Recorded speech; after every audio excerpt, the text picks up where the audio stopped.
Les victimes doivent raconter leur histoire, ce qui s'est passé, dans le formulaire de demande de participation. Donc évidemment, elles doivent donner des détails, elles doivent dire la date à laquelle les événements se sont déroulés, où se sont déroulés, qui, selon elles, sont les responsables. Et comment les victimes répondent? Bon, ça dépend. Il y a des victimes qui ont vu les gens. Il y a des victimes qui peuvent dire bon, il y avait les troupes de M. Gbagbo qui venaient dans mon quartier. Ou il y a des victimes qui pourraient dire ah, mais moi j'ai vu M. Blé-Goudé plutôt que des autres gens.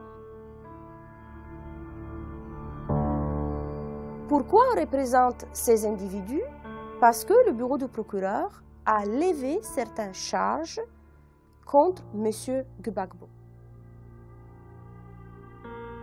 Si un jour, le bureau du procureur décidait de lever des charges contre le champ de M. Ouattara, par exemple, il y aura probablement des autres victimes qui seront représentées devant la cour.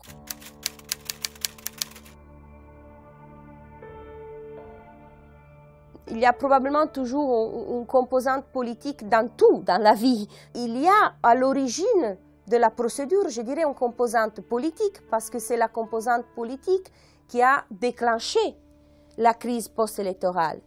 Mais cela ne veut pas dire qu'à niveau de la Cour pénale internationale, il s'agit d'un procès politique ou d'une procédure politique. Jamais.